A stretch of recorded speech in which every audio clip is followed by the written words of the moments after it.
Hi, guys. Thank you for joining. This is Essence of History, and today we're going to be talking about Machiavelli. I'm Amanda Armagast. And I'm Dr. Abbasi for Essence. Wow, what an interesting topic.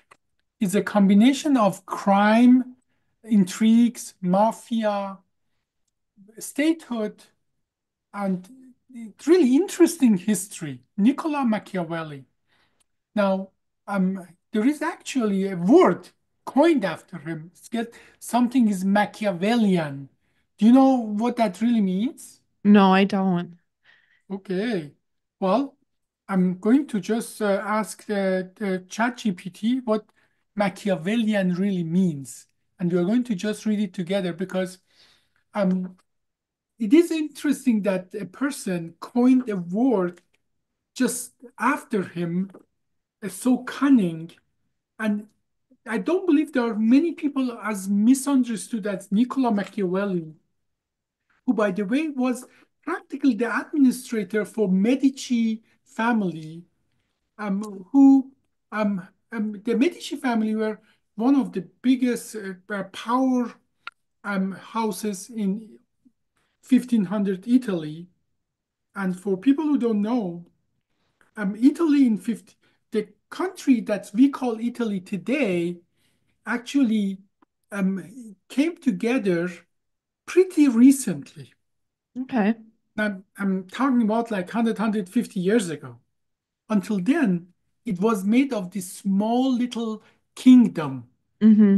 or duke, uh, you know, um, and each of them that a city like a Venice, Rome. Naples, Rome was under the control of the Vatican, and the Pope would run it. So that was always different. But then all these groups of the small houses, they were running their own show, and very late, actually, they came together to create the Kingdom of Italy, which, by the way, existed for a very short period of time. And then they become a Republic of Italy. And even the languages, they were so different that, right now with the TV and so on, most of people in Italy speak more or less the same kind of Italy, the Italian. Italian language. But um, it is very interesting to know that these languages, they weren't really unified in the way we understand that now. As you know, there's many of the languages in that area of the world, what they used to call it bastardized Latin. That the Latin that now the Romans, God bless their heart, they went everywhere. They killed half of them, they enslaved another half, or very few got the citizenship of Rome. But then they forced them to speak the Latin, their language, and then they took the language and changed it to their local thing, and then French. That's how French came to be, or Spanish or Portuguese. But even in Italy itself, each of these kingdom they had their own customs, laws, rules, and they were run by a big family. And one of those family was the Medici family. And the most important person in the whole Italy that really um, run the show was the Pope. All of them were under umbrella. They would get their kingdom or city government with blessing of the Pope. But then there was a rule that each family would, one of the member of those family would take turn to become the Pope. Okay. All of that was good until all of a sudden a nobody from Spain came and became a pope. Hmm. So all of a sudden the power in Rome wasn't in hand of these different families. But before we Sure. move forward, I really want to go and ask ChatGPT what does the word Machiavelli really means? Okay, you want Yeah, to ask it. guess? Um, just from I think I hope I'm not getting this wrong, but from the 48 laws of power, I think that they do use the term Machiavellian and they refer to him a lot, I think, as kind of like a master. I'm not saying this in a mean way, but like a master manipulator. Yeah, yeah, it's actually a bad word. These days, Yeah. if you say somebody's Machiavellian, and I want to Yeah, share my in screen with you, the 48 laws of power, they do talk about him a lot as kind of like someone who's a manipulator, knows how to exact, yeah, cunning, deceptive, scheming, none of morally that really good, flexible. right? Yeah, yeah. Okay, so it is who I thought it was because You see, I yeah, told you, you know I have heard a lot more about about this in that than my you think. psychology things. Yeah. Now, so, but I want to go forward. I want Yeah. to, the ChatGPT described to us a book that he wrote. And I'm going to take this off for now and then talk about who he really was, okay? More or less, he was a statesman. He was what we could call a bureaucrat. He was a technocrat, meaning that he knew the art of government. Now, certainly in government, you need somebody with vision, like somebody charismatic and so on. But as well, you need somebody who get the day-to-day job done. Mm-hmm. Somebody who knows how to run a government, how not if somebody all charisma but cannot really get anything done, state falls apart. And guess Yeah. what? We just described 15th hundred Italy, most of the Europe, but mostly Italy, that lots of charismatic, power-hungry people, but nobody was really good enough to run the show. True, And but that, to give them credit, in order to run the show, you do have to have some charisma because I think right now in current times, we have a really good example of someone who's power hungry and not charismatic. So they don't even try and make relationships. They don't care about relationships. They don't care about destroying relationships or anything like that. So there should be some balance between there should be charisma always some and balance. action. No, but if you're referring to Trump, I think he's extremely charismatic toward his own base. Yeah, but He I think drew part of them. being charismatic, to be charismatic, it's not just towards your own base, towards who, like, But it's towards allies, things like that. this is what we are going to go back in time in 1500 and talk about. There were a lots of power hungry principalities, they used to call them, and Italy was in a perpetual war. Hmm. It was war, war, war. Only thing they had in common, they would respect the Pope in Vatican. But even that was then that came crumbling after all of a sudden not one of those family appointed the Pope, but a very little known, very smart um, person became the Pope who came from um, Spain, and that was the so-called Pope Alexander II, or the so-called Borgia Pope. Have you heard of him? Yeah. Yes. You know more than you think you know about this thing. You were worried Speaking about, of Cassandra, write it down that I want to do a podcast about Borgia. yeah, oh yeah. Well, we are going today talk about mostly a Machiavellian prince, but the stories are very, very intertwined. Okay. Now, in that time, actually through a lot of intrigues, Pope Alexander or Borgia became Pope. Now, I mean, that's something we will maybe frown upon, but Pope Alexander had lots of mistresses, was married, has children, and Hmm. one of those children was so-called what we call today Cesare Borgia, but through Yeah, but let's Latin. save that story. Let's talk. But I want to if you're save that talking about story. Machiavelli, because Machiavelli, the book Prince, actually is written about Cesare Borgia, or what they would call Cesare Borgia. That's when the word Caesar or Tsar in Russia or Kaiser in Germany comes from Julius Caesar, and then that became a name. So, Hmm. um, what I want to show you is one of the, and as a matter of fact, it was a scandal in Rome. I mean, Rome was all made of scandals. I mean, everything was scandalous in Rome. But what I wanted to just show you, I want to show you a picture of Cesare Borgia first, okay? Now, what's interesting about Cesare Borgia, um, he was the favorite son of Pope Alexander. And I just was looking for Cesare Borgia pic.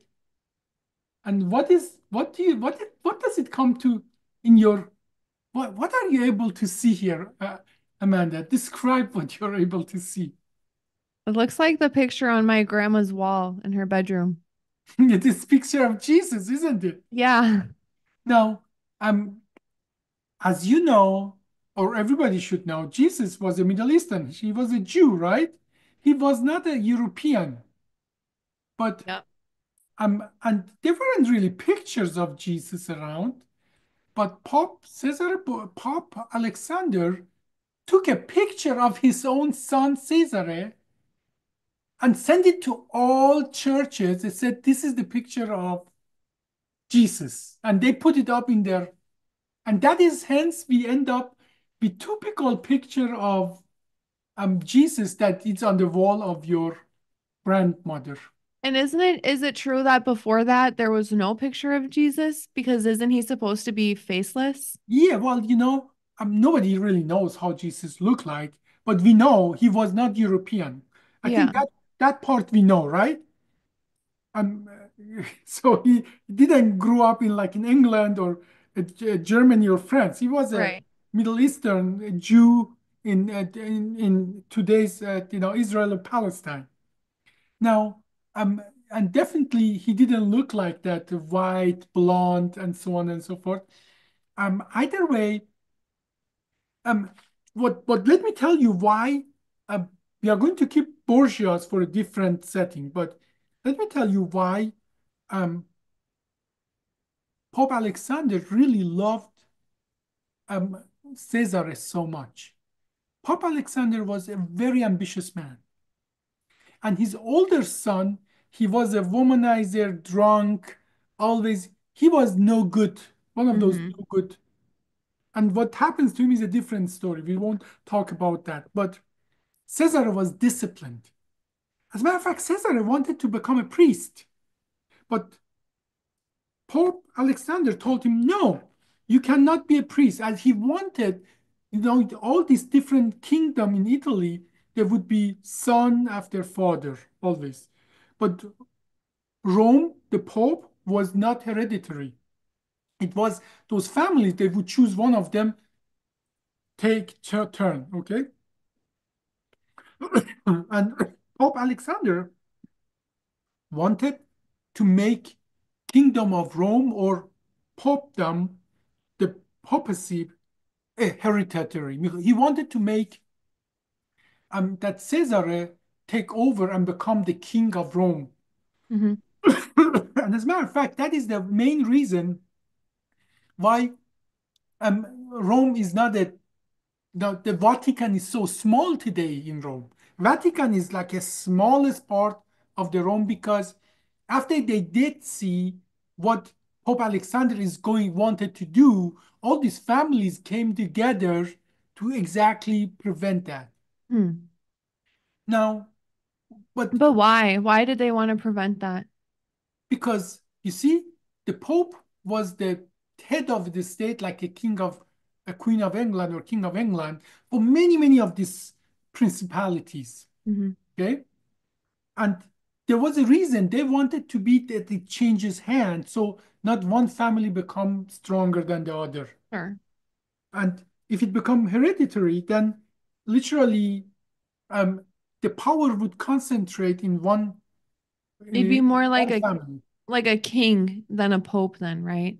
Well, If he it would were become a king hereditary. that is stronger than other king because officially that was he would give his blessing for a new king or Yeah, duke or something to have the power and so on. sure. And more or less, um, what was happening there is like there were like six, seven, eight, nine small kingdom. Few of them would ally together against one and then another, and Pope or the Rome would always mediate between them, as like just keep the peace between this the very naughty children and families and so on. He would mediate them and keep a relative peace. Now, until Pope Alexander has this ambition for his son Caesar Borgia. Now, obviously, Caesar would travel to these small little principalities and create alliances and so on and so forth. But and in one of in like early on, actually, Machiavelli took notice of Caesar, and he was so impressed with discipline and the intelligence of Caesar that he wrote that book, what we call The Prince. It's not a very long book. He wrote that book actually about Caesar Borgia. Mm. Now, what is important about now? Let's go back where we wanted to talk about. Let's talk about Niccolo Machiavelli, and let's talk about Prince. So Machiavelli come from a very humble background. He wasn't born to big blood or noble blood and so on. He was an accountant for all practical purpose. But then he become the administrator for Medici family. They're one of the biggest and strongest family in today's Italy at that time. I think if I'm not mistaken, I have to look it up. I think they were in Florence, not that it really matters. Um, but most of these, they were traders. They would trade things from different places and so on. Medici family. Yeah, yeah, they were bankers, traders, and I'm just seeing what city they were in. In Florence, yeah, in Florence. And um, and they gained a lot of power. But what people don't know, they gained a lot of power because their ambition was funneled through what's possible and what's not. And guess who was in the background? Who was really moving the pieces on the chessboard? That was Niccolo Machiavelli. Now, one of the things that people say about he was cunning, he was deceiving, and so on and so forth. But they forget to say that at that point in time, everybody was evil. Everybody was deceiving. He was just the most successful, but at the same time, the most humane of this. He hated chaos. What He makes him the was just, most humane? well, like, at that point, everybody would kill everybody and take their thing away and so on. Yeah. Um, and he would say, okay, don't take everything, don't kill all of them. I know it almost sounds like ridiculous now in 21st century, No, but I know what you're saying. but in for his time, he was saying, let's cooperate with them, at least cooperate with this tree to put that one down, not first kill that one, then kill that one, then kill that one, then kill that one. Yeah. Let's and he would, you see, one of the horrible thing that happened in American history is that we drop atom bomb on Hiroshima, right? And but I want to go back and say that there is not only good and bad in people. Like Truman um, authorized dropping the atom bomb on two of the Japan city, Hiroshima and Nagasaki. But what people need to know is that they did a calculation based on one of the island that American took over, and they saw how much Japanese and how much American died to take a small island, Okinawa. Um, they calculated if it doesn't come to a conclusion, there will uh, about 5 to 7 times more American and about 20 times more Japanese will die. They knew that a lot of innocent people will die with those bombs, but they did a calculation. Now imagine you are the person that you have to make the decision to drop a bomb that will obliterate like 100,000 people. Imagine you are that person that have to make a decision, but it is not an easy decision to make if you are a good person. It is an Right. easy decision to make if you are an evil person. Now, Truman wasn't evil. Truly, he was not evil. So, but he had this calculation. Do I let over the next 4 years or next 2 years, because they would fight literally teeth and claws for every square feet. Do I let that happen or do I show them there is no future? So he authorized dropping of the atom bombs. Okay, now imagine what he did is Machiavellian. It was evil in the face of it, but it was for the better good of the even Japanese, because then they surrendered and then the rest is the history. Now, that is who Machiavelli was. He was willing to do small evil. And one of the things that is attributed to him is that the end justifies the mean. Yeah. And now we in our sensibility today, we usually don't agree with that. Like you cannot kill one person, even if you think you're going to save 10 people. You cannot do that. Yeah, because that's kind of like the mood I was having. Like, I'm not really in the mood to justify dropping bombs or to have empathy for people for making that decision, but I understand it. Like, someone has to make the decision, but Yeah, I I mean guess that I'm is just not not a the person to hold space for that. yeah. And um and and what what Niccolo Machiavelli did was exactly making these intrigues in the background to reduce the damage. Yeah, And he found that Cesare Borgia is that kind of person who is willing to do that. He's not evil, but he's willing to do what is perceived to be evil for the better good of overall good of the. Well, it's not a very long book. It's a very short book, actually, but I think everybody should read that. Do you know if that was the required reading in your school, it Matthew? wasn't. No? No, No, it is a book about statesmanship. Okay, it's about how it is that um, when you are running a country, you have to make decision, even if the populace or doesn't agree with that, or even like and so for the same reason, some people say monarchy is much better than democracy because as we see, democracy is just populace, and if the popular vote and popular emotions are wrong, um, the whole society, the whole country can go the wrong way pretty fast. Now, whereas most of these politicians, they have no experience.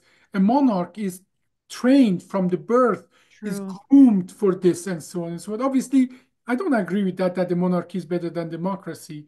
I think democracy is messy, but still the most stable way of governing because it self-corrects. But that was the idea at that time that you need somebody who can make really hard decision, Yeah. who is smart enough to make the hard decision for the greater good. I think impatient enough to weigh out the odds because a lot of people are very fast decision makers. They don't weigh out the odds and they don't really care the And odds. and doing it even if it's not in their self-interest. Hmm. You see that there? Machiavelli died as a very poor man. If there's anything to say about him that is negative, my best argument for that is he did not do all of that to accumulate wealth for himself. So this is one of the, I think, is the most misunderstood personality in the history of human being, and who truly did the best he could to contain the fire, the damage, the intrigues, the wars, all this bad thing that was going on. He tried to contain it and shorten the suffering. And he understood that sometimes you need to be mean. You need to do things that are considered bad, like one of the sentences that has resonated with me from the Prince, the book, is that nothing of, this is the quotation, nothing of meaning has ever been done except by men who have been considered by their contemporaries as mean. So, meaning that, you know, these people who try to do good and don't submit to mediocrity, all these are considered mean and malignant by their contemporaries. Yeah, but do you think like because that was a long time ago, so do you think it's possible that that isn't necessarily true anymore? Because I know this is a generic answer, but what about who do you think would consider Gandhi mean? Well, you know that somebody assassinated Gandhi, right? But would you say that they thought he was mean? No, they thought that he's just he's drunk and fanatic and so on. They thought Gandhi is deserved to die. It was actually, some Hindu radical, I believe, that killed him and so on. Now, what I can tell you, I just was reciting his book. Yeah, Doesn't mean that I necessarily agree with everything he says. Okay. Now, there's lots of Indian that they think Gandhi was way too benign and too forgiving of British, which raped India. Literally, British, every country they went, they raped the country. yeah. And I'm talking And about literally and figuratively. stole Raped the their country. artifacts and now they still have their museum and all these countries' artifacts are still in Britain. Yeah, well, um, but lots of people thought Gandhi did a lot of damage by being so benign and forgiving of British. Okay. Yeah. So, but on the other side, I think that was probably a hard choice for Gandhi as well. That, you know, um, Forgiving is hard. forgiving is very hard. Yes, it is. Yes, it is. Now, and that is part of being pragmatic and technocrats. You forgive if it's in the best interest of the whole. Exactly. Okay. That you're able to overcome your own needs for greater good.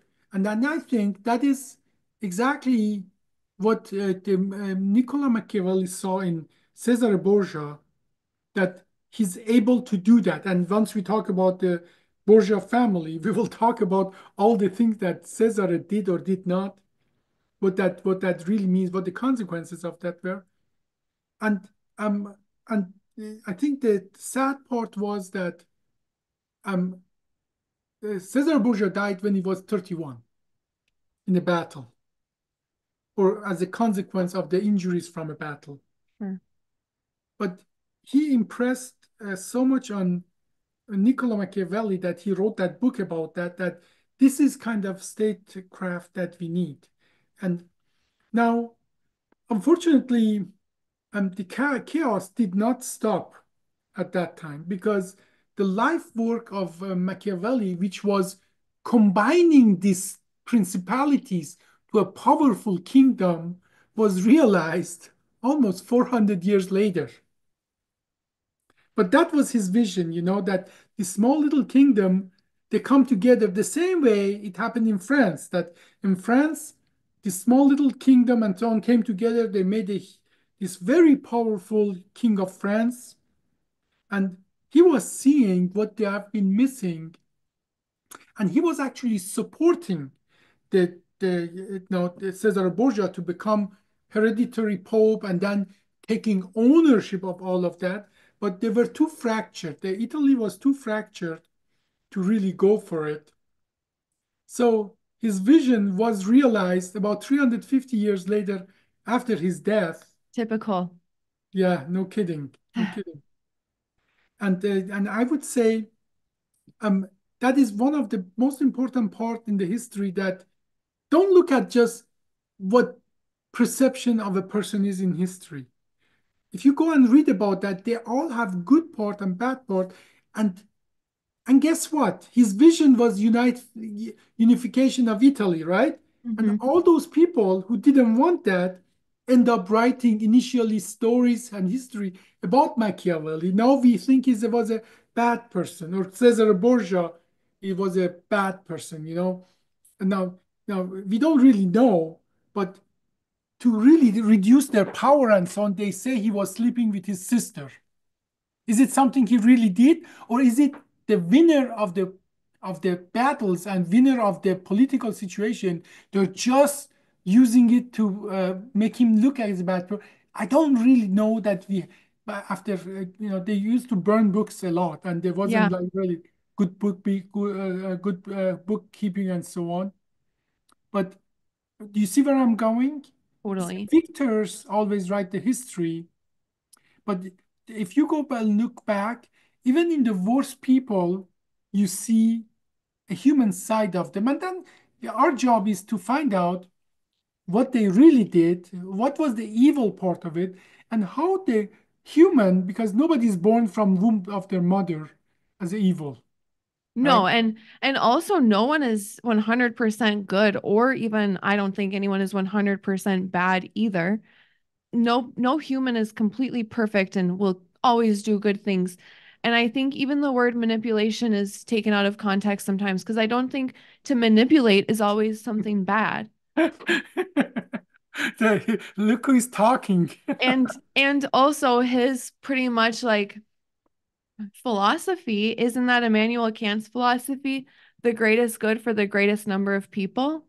It's Yeah, it's yeah, been lots of carried. people support that, but as well, though, it's about graduation. It's not like good and bad. It's about like, but the ability to take it literally and say, in if I do this, 100 people die. If I do this, 105 people die. So I actively am going to go and sacrifice these 100 people for 105 people. That cold calculation, what we would call heartless calculation, oh, let's save everybody. Reality is not, that's not always possible. Um, and that is that what we call today the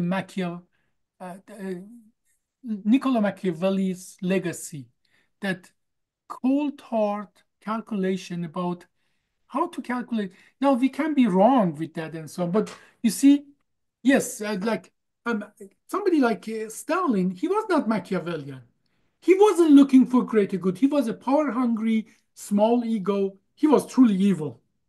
He was just doing damage as long as it was good for him. Mhm. Okay. At least I can say about Hitler, he wanted the power and glory for the Germans, the superior race, and so on. With, and he killed a lots of other people. Stalin killed his own people for his own benefit.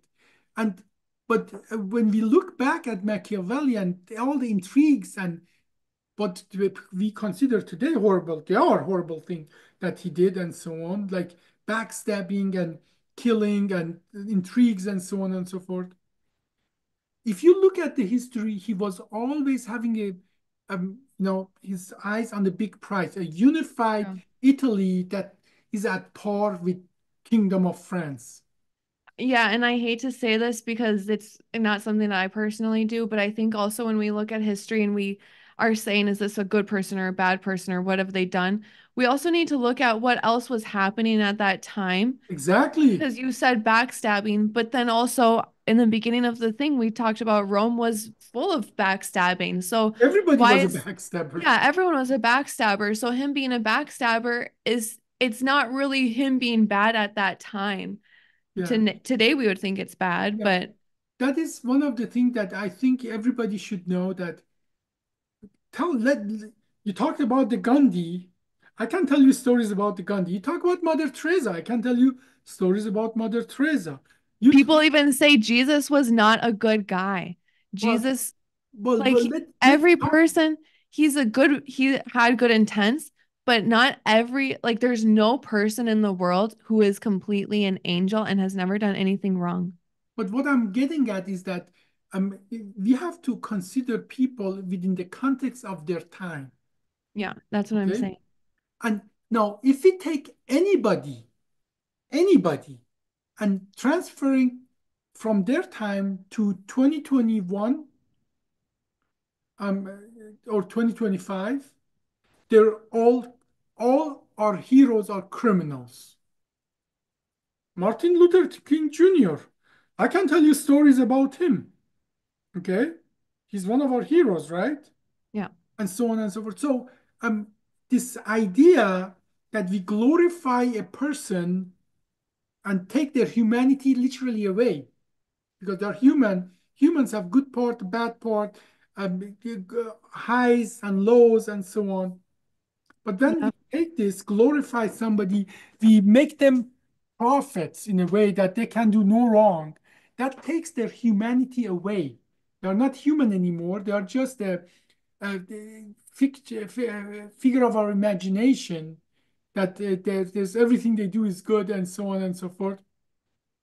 And if you look at Niccolo Machiavelli and Cesare Borgia in the context of it, we see at least they have that an advance of their peers that they have a vision that vision is does least harm to the bigger um, group of people in their time.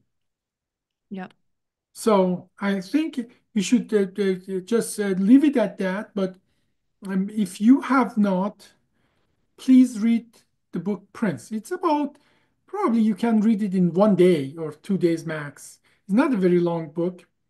And don't read it as try to read it as somebody who is, and the book helps you to do that.